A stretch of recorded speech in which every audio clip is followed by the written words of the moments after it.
Monera में हमने क्या पढ़ा था कि सारे के सारे मेंबर प्रोकैरियोटिक कैसे होता है, प्रोकैरियोटिक। प्रोटिस्टा में हमने पढ़ा सारे मेंबर यूनिसेलुलर यूकैरियोटिक।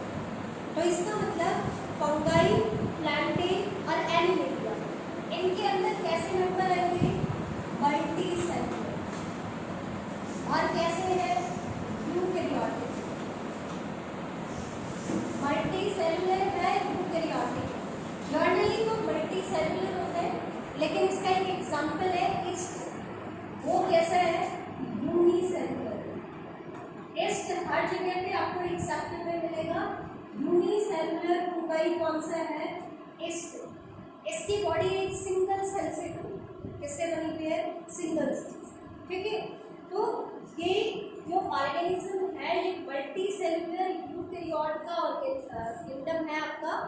लेकिन मल्टी सेलुलर यूकैरियोट तो एनिमेलिया में भी आते हैं और प्लांटे में भी आते हैं। तो फिर डिफरेंस क्या है, तो डिफरेंस क्या है बेटा, डिफरेंस ये है इनके अंदर कि यहाँ पर ये एक यूनिक किंगडम है। किसका यूनिक किंगडम है, हेटेरोट्रॉपिक ऑर्गेनिज्म। मतलब इसके जो सारे के सारे मेंबर है वो कैसे है, हेटेरोट्रॉपिक है। ध्यान रखना, which is the unique kingdom of heterotrophic organism. तो यूनिक किंगडम कौन सा है, आपका फंगाई। और मोस्ट डाइवर्स किंगडम भी है। और ये डाइवर्सिटी किस में शो करता है, ये डाइवर्सिटी शो करता है morphology and habitat. Morphology and habitat. जबकि हमने कहा था मोनेरा किंगडम में वो मेटामॉलिक्यूलरली मोस्ट डाइवर्स था। वो कैसा था, मेटामॉलिक्यूलरली मोस्ट डाइवर्स। वहां पर मेटाबॉलिक एक्टिविटी में सबसे ज्यादा डाइवर्सिटी पाई जाती है। और यहाँ डाइवर्सिटी किस में पाई जाती है, मॉर्फोलॉजी मतलब एक्सटर्नल अपीयरेंस और हैबिटेट मतलब प्लेस ऑफ लिविंग। ठीक है, तो सिंपली पूछे मोस्ट डाइवर्स किंगडम कौन सा है, कुछ भी मेंशन ना करें तो भी सबसे ज्यादा डाइवर्सिटी किसकी है, फंगाई की। और most diverse in habitat and morphology discuss करें तो भी कौन सा है, आपका fungi. Unique kingdom of heterotrophic organism मतलब जिसके सारे मेंबर हेटेरोट्रॉपिक, ऐसा कौन सा है, फंगाई। हमने मोनेरा में पढ़ा कुछ ऑटोट्रॉपिक थे, कुछ हेटेरोट्रॉपिक थे। प्रोटिस्टा में पढ़ा कुछ ऑटोट्रॉपिक कुछ हेटेरोट्रॉपिक। ऐसे ही प्लांटे में भी होता है। ठीक है, एनिमेलिया के मेंबर हेटेरोट्रॉपिक में होलोजोइक मोड होता है। तो एक यूनिक किंगडम जिसके सारे मेंबर हेटेरोट्रॉपिक है वो कौन सा है, फंजाई। कौन सा है, फंजाई। ठीक है, अब नेक्स्ट पॉइंट आता है इनके केस में mode of nutrition. Mode of nutrition कैसा है, हमने क्या तो किया हेटेरोट्रॉपिक है, लेकिन हेटेरोट्रॉपिक में कैसा मोड फॉलो करता है, तो तीन तरह की फूड इनमें पाई जाती है। या तो ये सैप्रोफाइट या डीकंपोजर का काम करता है। इसका काम करता है सैप्रोफाइट या डीकंपोजर का काम करता है। दोनों वर्ड अलग अलग है, मैं आपको दोनों में डिफरेंस बताऊंगी। सैप्रोफाइट अलग होता है और आपके डीकंपोजर्स अलग होते हैं, दोनों में डिफरेंस है। क्या डिफरेंस है, डिफरेंस ये है बेटा, जो सैप्रोफाइट्स होते हैं वो क्या करते हैं, जैसे कि इस फूड को डाइजेस्ट करते हैं तो बॉडी से बाहर ही इसके ऊपर डाइजेस्टिव एंजाइम बनते हैं। और जब इसका डाइजेशन कंप्लीट हो जाएगा तो इसमें से सिर्फ डाइजेस्टेड मैटर को एब्सॉर्ब करेंगे। डाइजेस्टेड को क्या करेंगे, एब्सॉर्ब करेंगे। सिर्फ डाइजेस्टेड को एब्सॉर्ब करेंगे, पूरे फूड को कंज्यूम नहीं करेंगे। ठीक है, बाहर ही एंजाइम को डालेंगे फूड के ऊपर, बाहर डाइजेशन होगा और फिर सिर्फ डाइजेस्टेड मैटर को एब्सॉर्ब करेंगे। जबकि डीकंपोजर क्या करते हैं, वो डेड एंड डिकेइंग मैटर पे फीड करते हैं, वो मैटर पे फीड करते हैं। ये सिर्फ डाइजेस्टेड मैटर को एब्सॉर्ब करते हैं। दोनों में डिफरेंस है, एब्सॉर्प्टिव टाइप ऑफ न्यूट्रिशन होता है, यहाँ पे वो फीड करते हैं उसको। ठीक है, इसके अलावा दूसरा मोड क्या होता है, पैरासिटिक। पैरासिटिक में क्या होता है, ये पैरासाइट की तरह काम करेगा किसके ऊपर, किसी होस्ट के ऊपर। तो इसको बेनिफिट होगा फंजाई को और जो इसका होस्ट है उसका लॉस हो जाएगा। तो प्लस माइनस इंट्रैक्शन, कैसे इंट्रैक्शन होती है? प्लस माइनस इंट्रैक्शन, या फिर ये सिम्बायोटिक एसोसिएशन में भी पाया जाता है। अब ये सिम्बायोटिक एसोसिएशन क्या होती है? म्यूचुअली बेनिफिशियल एसोसिएशन, मतलब दो ऑर्गेनिज्म एक ही एसोसिएशन में है और दोनों को बेनिफिट होता है, प्लस प्लस इंट्रैक्शन। अब सिम्बायोटिक में दो टाइप के सिम्बायोटिक एसोसिएशन पाए जाते हैं, एक तो होता है लाइकेन और एक होता है माइकोरेज़ा। फंजाई के बाद हम इनको डिटेल में पढ़ेंगे। लाइकेन में सिम्बायोटिक एसोसिएशन किस किस के बीच में होती है? एल्गी और फंजाई के बीच, इसके बीच में होती है एल्गी एंड फंजाई। और माइकोरेज़ा में जो फंगाई होता है बेटा, वो हायर प्लांट की रूट के साथ सिम्बायोटिक एसोसिएशन करता है। किसके साथ सिम्बायोटिक एसोसिएशन करता है? हायर प्लांट की रूट के साथ सिम्बायोटिक एसोसिएशन। ठीक है, लाइकेन में किस किस की एसोसिएशन है? एल्गी और फंजाई। माइकोरेज़ा में किस किस की सिम्बायोटिक एसोसिएशन है? फंजाई की हायर प्लांट की रूट के साथ, इसके साथ हायर प्लांट की। क्लियर हुआ? अब चलो आगे, नेक्स्ट आता है सेलुलरिटी लेवल। तो हमने बता ही दिया यूकैरियोटिक कैसे होता है। यूकैरियोटिक मोस्टली मल्टी सेलुलर होते हैं, लेकिन इसमें कैसा होता है? यूनिसेलुलर। और मल्टी सेलुलर के साथ साथ इसकी कुछ फॉर्म सीनोसाइटिक भी होती है। कैसे होती है? सीनोसाइटिक। अब सीनोसाइटिक का मतलब क्या होता है? मल्टी न्यूक्लियर, मतलब एक ही सेल में न्यूक्लियाई मल्टीपल नंबर में। तो अगर इनकी बॉडी में मल्टी न्यूक्लिएटेड कंडीशन होती है, तो मल्टी न्यूक्लिएटेड के लिए ही क्या टर्म यूज करता है? सीनोसाइटिक। मल्टी न्यूक्लिएटेड के लिए ही क्या वर्ड यूज करता है बेटा? सीनोसाइटिक वर्ड भी यूज करता है। ठीक है, नेक्स्ट पॉइंट देखो, इनकी बॉडी फॉर्म की अगर हम बात करें कि बॉडी कैसी है, तो इनकी बॉडी बनी हुई होती है हाइफी। याद रखना, फंगाई की बॉडी किसकी बनी हुई है? हाइफी। हाइफी क्या होता है? इनकी बॉडी में आपको ऐसे फाइन थ्रेड लाइक स्ट्रक्चर दिखाई देती है। कैसे स्ट्रक्चर दिखाई देती है? फाइन थ्रेड लाइक स्ट्रक्चर दिखाई देती है। ठीक है, इनके बीच में अगर क्रॉस पोल है और हर सेल यूनिन्यूक्लिएटेड है, तो ये यूनिन्यूक्लिएटेड होगी। लेकिन अगर ऐसा हो कि एक सेल डिवाइड कर, जैसे ये न्यूक्लियाई था, ये दो में डिवाइड कर दिया, लेकिन उसके बाद इनके बीच में क्रॉस पोल बननी चाहिए, सेप्टा बनना चाहिए था, लेकिन वो सेप्टा नहीं बना। सेप्टा नहीं बना तो एक सेल में कितने न्यूक्लियाई हो गए? दो। फिर ये फर्दर दो न्यूक्लियाई डिवाइड करेंगे तो 2 से 4 बन गए। फिर इनके बीच में फिर से सेप्टा बनना चाहिए था, लेकिन फिर से क्रॉस पोल नहीं बनी। तो कैसी कंडीशन बन जाती है? सीनोसाइटिक। कैसी बन जाती है? सीनोसाइटिक। बनेगी या नहीं बनेगी वो टाइप ऑफ फंजाई पर डिपेंड करता है कि उनका ये जो हाइफे होता है यूनिन्यूक्लिएटेड होता है या सीनोसाइटिक होता है, वो वैरी करता है फंगाई की क्लास पे। ठीक है, आगे हम डिस्कस करेंगे। कई बार क्या होता है बेटा, ये जो हाइफे होते हैं ये नेटवर्क बना लेते हैं। क्या बना लेते हैं? नेटवर्क। और जब ये एक नेटवर्क बना लेते हैं तो उसको बोला जाता है माइसीन। ठीक है, हाइफे क्या था? Fine thread like structure which make the body of the fungi, they are called hyphae। ठीक है, और माइसीलियम क्या होता है? नेटवर्क ऑफ हाइफे को क्या कहते हैं? माइसीलियम। अगर इनके हाइफे एक पूरा नेटवर्क बना ले तो उसको क्या बोलेंगे? हाइफे नहीं बोलेंगे, आप उसके लिए सेपरेट वर्ड यूज करते हैं, दैट इज माइसीलियम। ठीक है, अगर इनमें रिजर्व फूड की बात करें तो इनमें रिजर्व फूड होता है ग्लाइकोजन एंड ऑयल। जैसे प्लांट में स्टार्च की फॉर्म में फूड स्टोर होता है ना, और एनिमल्स में ग्लाइकोजन की फॉर्म में, वैसे ही फंगाई की बॉडी में फूड किस फॉर्म में स्टोर होता है? ग्लाइकोजन एंड ऑयल की फॉर्म। और सबसे मेन पॉइंट जो आपसे पूछेंगे और हम पहले भी बता चुके हैं कि इनकी सेल वॉल किसकी बनी? इनकी सेल वॉल कॉम्प्लेक्स पॉलीसेकेराइड की बनी है जिसे हम कहते हैं काइटिन।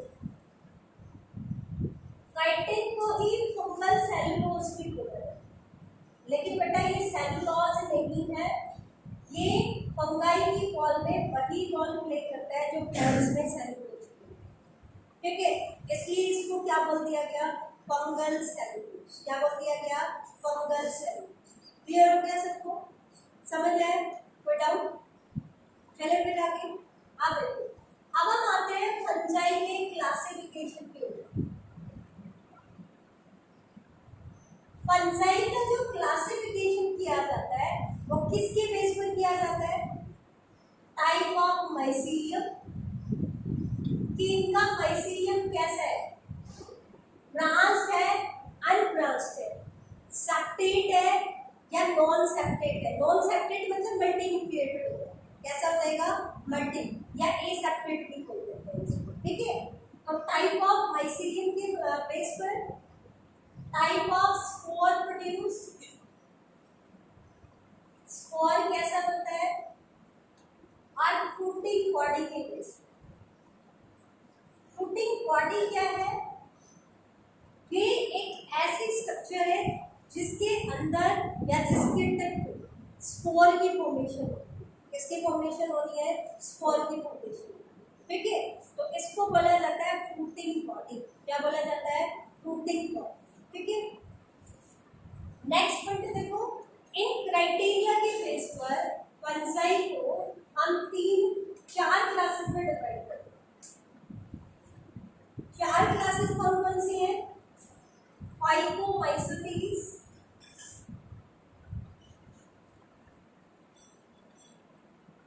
एस्कोमाइसीटीज,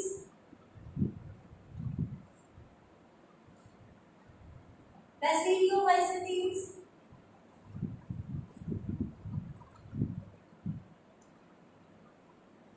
एंड ब्यूटेरियोमाइसीटीज। बेटा एक क्वेश्चन बहुत कॉमनली पूछा जाता है डायवर्सिटी में, कोई भी एग्जांपल दे करके आपसे पूछ लेंगे कि ये कौन सी कैटेगरी से बिलोंग करता है। ठीक है, तो एग्जांपल जितने भी आपको मैं नोट्स में देखूं सारे के सारे आपको याद करें। आप प्लस में आपकी एनसीईआरटी की बुक में जितने भी एग्जांपल दिए हैं जिस भी कैटेगरी से बिलोंग करते हैं वो भी आपको याद होना चाहिए, क्योंकि एग्जांपल बेस्ड क्वेश्चन आता है। ठीक है, तो ध्यान रखिए। सबसे पहले आ जाओ फाइकोमाइसीटीज। फाइकोमाइसीटीज क्लास के जो भी मेंबर होते हैं ना, वो एसेप्टेट एंड अनब्रांच्ड माइसीलियम। इनका माइसीलियम कैसा होता है, एसेप्टेट एंड अनब्रांच्ड। अब देखो एसेप्टेट, ए वर्ड का मतलब क्या होता है, विदाउट, सेप्टा बना ही। अब अगर सेप्टा बना ही नहीं तो हाइफे कैसा हो जाएगा, सीमोसाइटिक।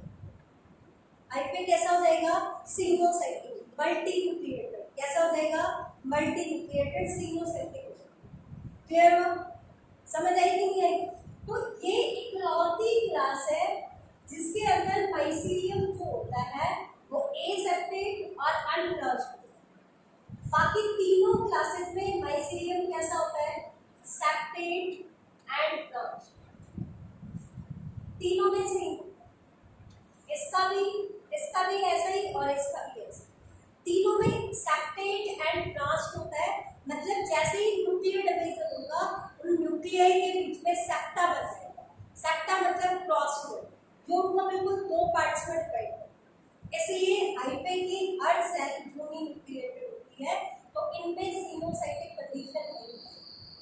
ठीक है, एक चीज और ध्यान रखना, ब्यूटेरियोमाइसीटीज के जो मेंबर्स हैं इनको फंगाई इम्परफेक्टाई भी है।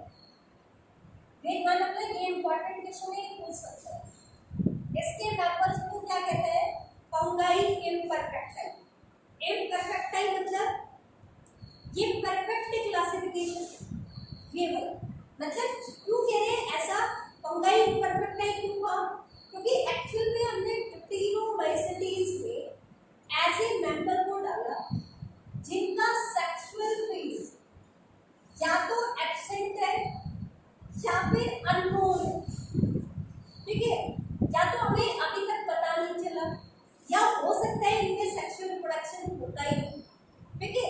तो इनमें सेक्सुअल रिप्रोडक्शन के बारे में हमें अभी तक नहीं पता, हो सकता है इनमें होता ही ना हो, या हो सकता है इनमें आज नहीं, ठीक है। लेकिन जब भी फ्यूचर में इसके मेंबर्स में सेक्सुअल रिप्रोडक्शन डिस्कवर होते तो फिर हम उनको इसमें नहीं कर सकते, क्योंकि डिटेलों में तो हमने किसको रखा था, जिसका सेक्सुअल फेज नॉन। तो अगर इन फ्यूचर इसके मेंबर का सेक्सुअल मोड हमें पता चलता तो फिर हम उसको इसमें नहीं कर सकते, तो फिर किसमें रखेंगे, देखो बताओ, क्या फाइको में रख सकते हैं, क्यों नहीं रख सकते। इनका माइसेलियम कैसा था, सेप्टेट, तो किसमें रखेंगे, या तो एस्ट्रो के मेंबर्स में या रेसिडियो बेसिलस में, ठीक है। इसलिए इस क्लास को क्या बोला जाता है, फंगाई इनफेक्ट। अब बाकी में रिप्रोडक्शन की बात कर लेते हैं, तो फाइकोमाइसेटिस के मेंबर्स में एसेक्सुअल रिप्रोडक्शन जो होता है वो होता है बेटा किसकी हेल्प से, मोटाइल स्पोर तो बनते हैं यू स्पोर। ध्यान रखना, जब भी स्पोर के आगे यू वर्ड बनता है दैट मींस ये कैसे स्पोर है, मोटाइल स्पोर। कैसे स्पोर है बेटा, मोटाइल स्पोर। और इनके अंदर नॉन मोटाइल स्पोर बनते हैं एप्लानोस्पोर। ध्यान रखना, मोटाइल स्पोर इनमें कौन सा बनता है, यू स्पोर, और नॉन मोटाइल स्पोर कैसा बनता है, एप्लानोस्पोर। कैसा बनता है बेटा, एप्लानोस्पोर। ये चीज आप ध्यान रखना, ये चीज इंपॉर्टेंट है, ठीक है। नेक्स्ट हम लोग फाइकोमाइसेटिस के बाद अगर हम एस्कोमाइसेटिस की बात, अच्छा इनमें सेक्सुअल रिप्रोडक्शन कैसे होगा, इनके हाइफे के फीचर से, ठीक है। वैसे तो फाइकोमाइसेटिस को फर्दर दो कैटेगरी में डिवाइड किया जाता है, ज़ाइगोमाइसेटिस एंड oomaइसेटिस, ठीक है। क्या बोला जाता है, ज़ाइगोमाइसेटिस एंड oomaइसेटिस, लेकिन आपके लेवल पे सिर्फ आप ये देखो, ठीक है।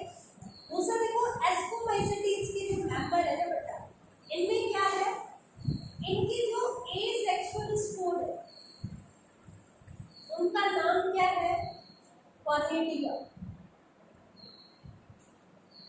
और कॉर्निडिया जिस हाइफे पे बनते हैं ना बेटा, उस हाइफे को बोला जाता है कॉर्निडियोफोर।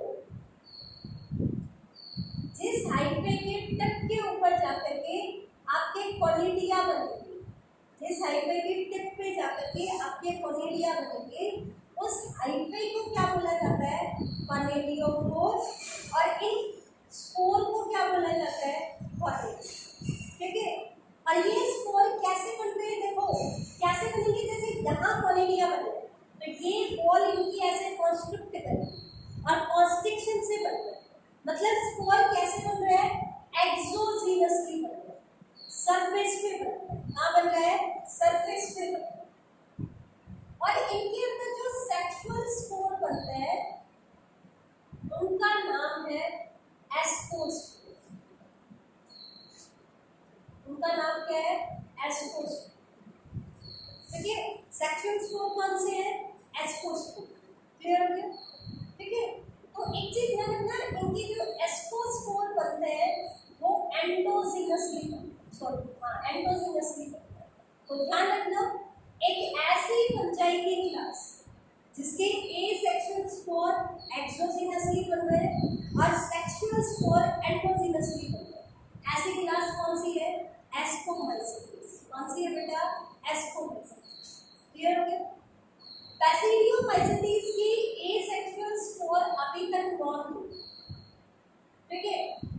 इनमें वेजिटेटिव रिप्रोडक्शन होता है बाय फ्रैगमेंटेशन। किससे होता है, बाय फ्रैगमेंटेशन, कि हाइफे छोटे छोटे फ्रैगमेंट में टूट जाता है और हर फ्रैगमेंट एक नए हाइफे में बनता है, ठीक है। और इनमें सेक्सुअल स्पोर बनेंगे बैसिडियोस्पोर। सेक्सुअल स्पोर कौन से बनेंगे, बैसिडियोस्पोर। एस्कोमाइसेटिस के सेक्सुअल स्पोर थे एस्कोस्पोर, बैसिडियोमाइसेटिस के सेक्सुअल हो रहा है एसिड यूज।